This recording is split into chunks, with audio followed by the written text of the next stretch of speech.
In the wilds of Thrace, in northeastern Greece, a strong and courageous boy named Spartacus is born. From a young age, he shows fighting skills and becomes a warrior in the service of his people. Life in Thrace is difficult, filled with battles against neighboring tribes and the constant threat of Rome, which seeks to expand its territory. Spartacus learns to survive in a hostile environment and develops an indomitable spirit. During one of these military campaigns, Spartacus is captured by Roman forces. Caught in an ambush, he is stripped of his freedom and taken as a prisoner to far-off Italy, where his life as a warrior will be left behind. Rather than die in combat, he is condemned to slavery and sold to a ludus, a gladiator school in Capua. There he begins his life in captivity, marked by suffering and the constant struggle for life. At the ludus of Capua, Spartacus is trained to be a gladiator, a cruel form of entertainment for the Romans. Day after day, he faces harsh training and battles that test his strength and endurance. The ludus is a brutal place where only the strongest survive, but Spartacus demonstrates a special skill and will that inspires others. His rebellious spirit is unbroken, and though he is seen as a mere tool for show, he dreams of regaining his freedom. The night of the escape marks the beginning of an unexpected struggle. Spartacus and his companions manage to escape from the ludus of Capua, armed with makeshift knives and a burning desire for freedom.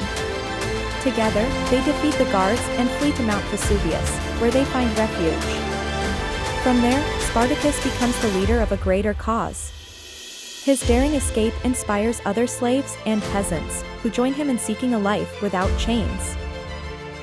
On the heights of Vesuvius, Spartacus and his followers find temporary safety. From this refuge, they organize their growing band of rebels, which quickly numbers hundreds of men.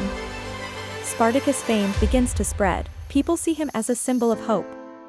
The improvised group becomes a small army with a clear goal: to escape Roman control and win their freedom. Rome, surprised by the revolt, initially underestimates its strength. As Spartacus's group grows, the gladiator leader demonstrates an exceptional ability to organize and motivate his followers. His ability to inspire others and his charisma make him a symbol of hope for the slaves and peasants who join the cause.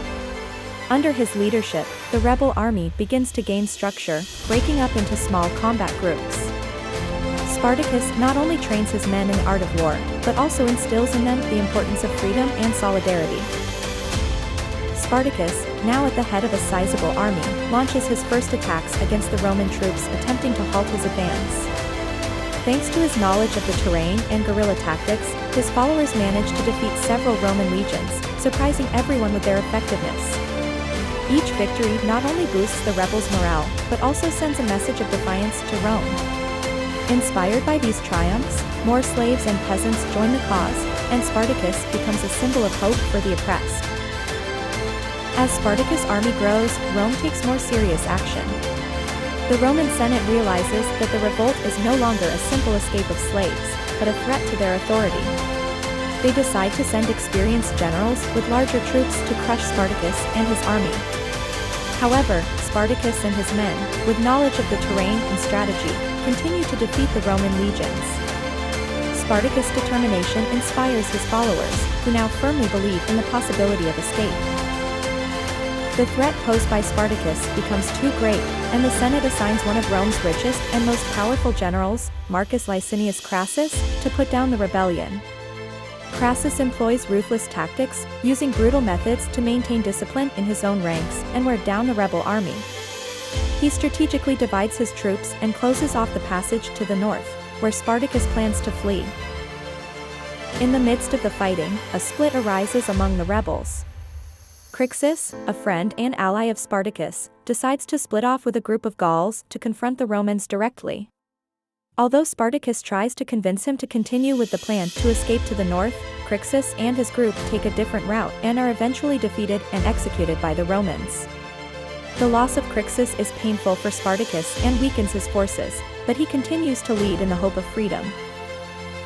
Crassus finally corners Spartacus and his men in southern Italy, cutting off all escape routes. Spartacus decides to engage the Roman army in one last decisive battle, prepared to fight to the bitter end.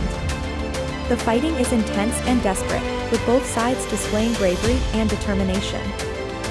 Spartacus charges into battle with great skill and courage, but the numerical superiority of the Roman forces is overwhelming. Spartacus eventually dies on the battlefield, though his body was never identified.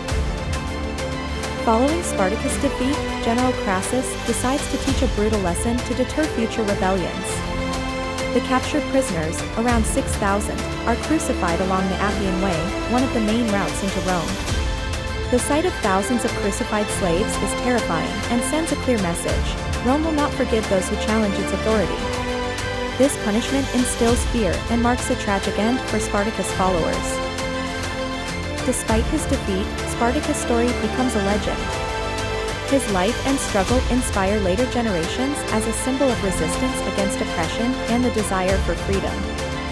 Spartacus is remembered not only as a gladiator, but as a leader who challenged one of the most powerful empires in history. Over the years, his figure is transformed into an icon of courage and justice. His legacy lives on and continues to be an inspiration to those who believe in freedom and equality, transcending the ages.